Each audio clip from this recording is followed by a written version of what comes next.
मुतालिका, उसमें कुछ बहुत ज़रूरी था कि मैं आवाम के सामने बिल्कुल ट्रांसपेरेंसी के साथ और खोल के सारी जो सिचुएशन है उसकी वजूहात हैं वो भी रखें, और जिस तकलीफ़ में से शाम के वक्त रात को और पीक सिचुएशन है उसकी वजूहात हैं वो भी रखें, और जिस तकलीफ़ में से शाम के वक्त रात को और पीक आवर्स के अंदर अगर आवाम को कोई तकालीफ़ हमारी बिजली प्रोवाइड ना करने की वजह से हो रही हैं, उसका बाकायदा आपके सामने जवाब दें हों। एक तो माजरत भी करें, लेकिन ये माजरत हमारे हालात जो ऐसे हैं कि हमारे कंट्रोल में कोई चीज़ नहीं है, तो फिर भी हमारी माजरत करना बनती है। समझाने की बात यह है कि पिछले सालों में 2017 से लेके अभी तक अल्हम्दुलिल्लाह पाकिस्तान मुस्लिम लीग नून की पिछली वाली हुकूमत की तगदो और कोशिश की वजह से हमने पाकिस्तान को हमेशा के लिए अंधेरों से और लोड शेडिंग के मर्ज से आज़ाद किया इस पूरी आवाम को। और अल्हम्दुलिल्लाह हम ये कह सकते हैं कि पाकिस्तान जिसकी तारीफ़ बैनुल अक़वामी मीडिया भी आज करता है कि पाकिस्तान ने रिन्यूएबल एनर्जी और सोलराइजेशन के इनकलाब में ग़ालिबन दुनिया में पहला उनकी पोजीशन शायद हो आज, और लोगों की इन्वेस्टमेंट से किसी भी महंगे जो कर्ज़े हैं या IPPs के ज़रिए नहीं, लोगों के थ्रू, वो भी जो पॉलिसी थी 2017 के अंदर मैंने जब मैं वफाकी वज़ीर था उस वक़्त नून लीग की हुकूमत में मुतारिफ़ कराई थी, जिसका फ़ायदा आज हमें कई साल के बाद इस किस्म के हालात जहाँ मुख्तलिफ़ ममालिक के अंदर पावर सेक्टर बहुत ज़्यादा प्रेशर में आया, पावर सेक्टर की कीमतें ऊपर गई मुख्तलिफ़ ममालिक में, लेकिन पाकिस्तान उससे और पाकिस्तान की आवाम बिल्कुल महफूज रहे। 1 अप्रैल के बाद जब हमारे जो LNG के रिक्वायरमेंट थी गैस की, वो जब हमें बाहर से आना बंद हुई और जी कतर ने फ़ोर्स मेजोर किया, उस दिन के बाद से जितनी भी आपकी ज़रूरियात पीक आवर्स के अंदर गैस प्लांट्स के ज़रिए पूरी होती थी, उसके अंदर एक बहुत बड़ा खला आया।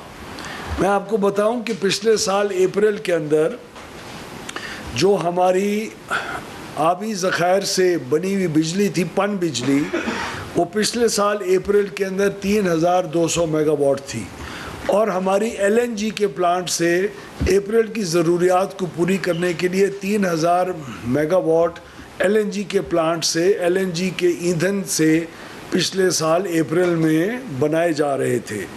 इस साल वो 3200 मेगावाट जो पन बिजली से बनती थी वो अब नीचे होके 1671 मेगावाट पे पहुंच चुकी है। यानी मंगला और तरबेला से जो पानी रिलीज़ ना होने की वजह से बिजली के अंदर जो कमी पिछले 15 दिन में रही है वो तकरीबन 1700 मेगावाट रही है।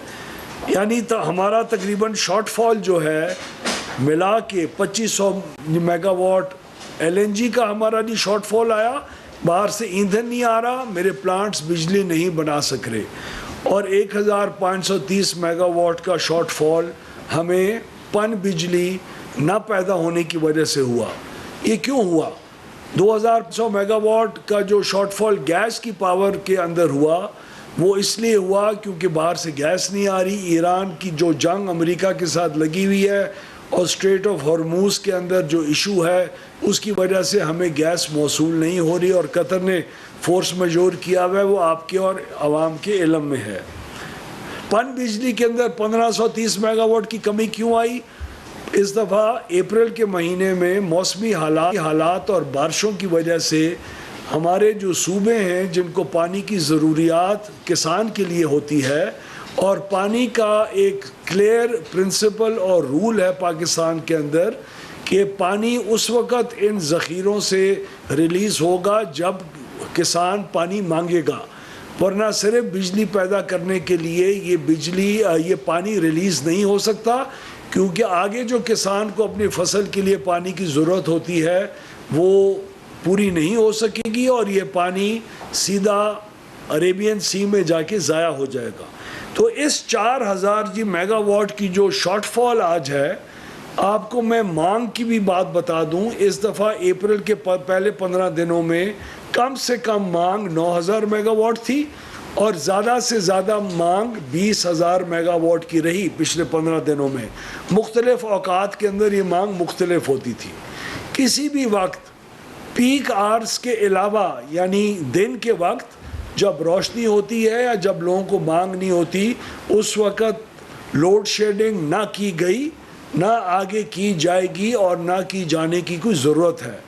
जब आपकी मांग 16,500 मेगावाट से ऊपर जाती है तब आपकी गैस के प्लांट्स की ज़रूरत पेश आती है।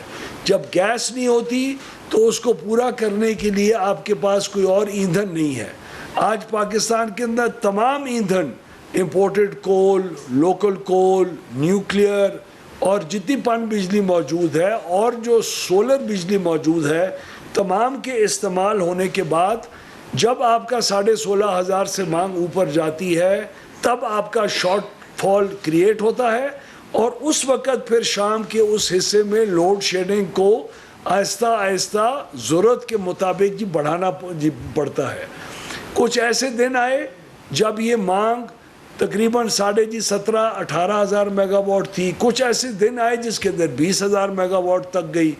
जितनी जितनी 16,500 से ऊपर जाती गई उतनी लोड शेडिंग के घंटों में उसका इजाफा होता रह गया। 1 घंटा पूरे पाकिस्तान के अंदर अगर लोड शेडिंग हो तो वो 500 मेगावाट की वजह से होती है। यानी 500 मेगावाट कम आपकी मांग से कम प्रोड्यूस कर रहे हों तो 1 घंटा लोड शेडिंग। इस वक्त हमें तकरीबन 3,000 और 3,500 मेगावाट के बीच में कल रात को हमारी मांग हमारी प्रोडक्शन की कैपेसिटी से ज़्यादा थी। कई एक्सपर्ट्स बोल रहे हैं जी ट्विटर के ऊपर, उनका हक है बोलना, लेकिन अनएजुकेटेड किस्म की ट्वीट्स आ रही हैं कि आपकी 40,000 की इंस्टॉल्ड कैपेसिटी है। इंस्टॉल्ड कैपेसिटी का इसके साथ कोई ताल्लुक़ नहीं है। इंस्टॉल्ड कैपेसिटी है इसीलिए लोड शेडिंग हर साल नहीं होती थी। इंस्टॉल्ड कैपेसिटी है इसीलिए पहले अप्रैल से पहले लोड शेडिंग नहीं थी। जैसे ही ये गैस की सप्लाई आना शुरू हो जाएगी और पन बिजली से इजाफा हो जाएगा, ये लोड शेडिंग ख़त्म हो जाएगी।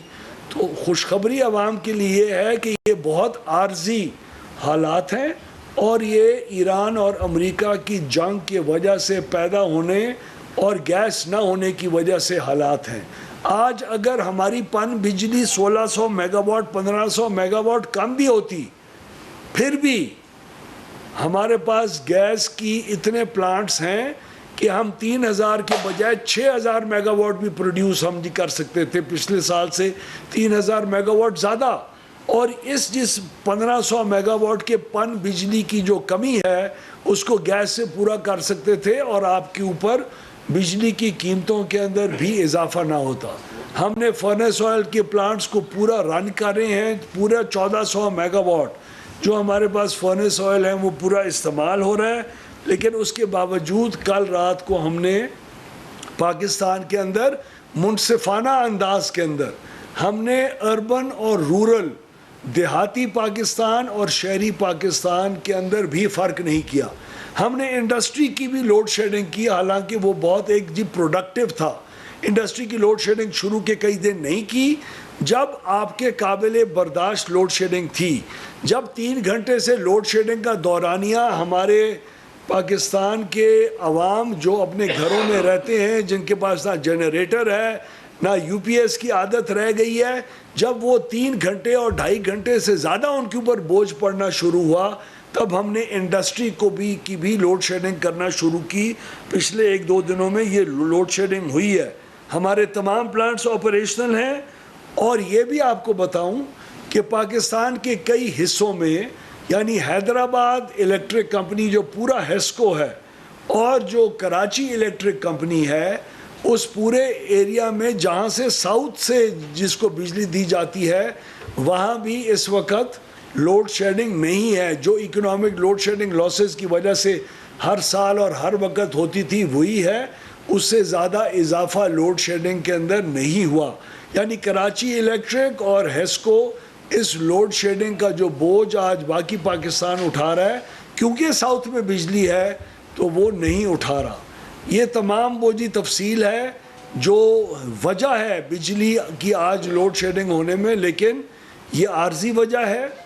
और हमने ये भी इंश्योर किया है कि जो आज से चंद दिन पहले हमारी मिनिस्ट्री की तरफ से ऐलान हुआ था कि 2-2.5 घंटे से ज़्यादा बिजली नहीं जाएगी, लोड शेडिंग नहीं होगी, वो आपकी कीमतों को कम करने के लिए था और कम रखने के लिए था, ताकि इस महीने की ज़्यादा फ्यूल कॉस्ट की वजह से आपकी बिजली की कीमतों में इजाफा ना हो और लोग बर्दाश्त करें 2-2.5 घंटे की लोड शेडिंग और अपनी कीमतों को वहीं का वहीं रखें। लेकिन जब ये चीज़ हमारी पन बिजली की हमें एक कंस्ट्रेंट आया, उसके बाद जब ज़्यादा लोड शेडिंग आवर्स हुए तो वो हमें बाअमल मजबूरी पाकिस्तान के अंदर उसका जी नफाज करना पड़ा। सर ये बताएं, तो मैं सिर्फ आखिर में आपसे ये अर्ज़ करूँगा और दोबारा माफ़ करें, मैं बार बार रिपीट कर रहा हूँ, इसमें कोई हकीम लुकमान, दुनिया का कोई एनर्जी एक्सपर्ट, पाकिस्तान के ट्विटर के एक्सपर्ट्स और कोई भी शख्स, कोई भी इदारा, हमें अपने इदारों के ऊपर और इस वक्त की मैनेजमेंट के ऊपर फ़ख्र है। हमने पिछले 2 सालों में अपने पावर सेक्टर को एक मेजर रिफॉर्म्स के ज़रिए आके लेके जा रहे हैं। हमने बिजली की कीमतों को पिछले 2 साल के अंदर बहुत बुरे हालात के बावजूद इंडस्ट्री की क्रॉस सब्सिडी ख़त्म की, बिजली की कीमतों में जी कमी की, जिसकी वजह से हमारी डिमांड भी इंक्रीज़ हुई है। हमारा जून से लेके फरवरी तक इस साल 3.8% डिमांड इजाफा हुआ है और वो बिजली की कीमत कम होने की वजह से भी हुआ है, वो कैप्टिव पावर प्लांट्स के शिफ्ट होने की वजह से भी हुआ है, जो हमारे रिफॉर्म्स का हिस्सा है। हम अल्हम्दुलिल्लाह इस वक्त पावर सेक्टर बहुत, मैं अपनी बात नहीं कर रहा, लेकिन प्राइम मिनिस्टर साहब की क़यादत के अंदर बहुत एफिशिएंटली रन हो रहा है और इस वक्त की ये जो मजबूरी है, इसकी वजूहात मैंने आपके सामने पेश की।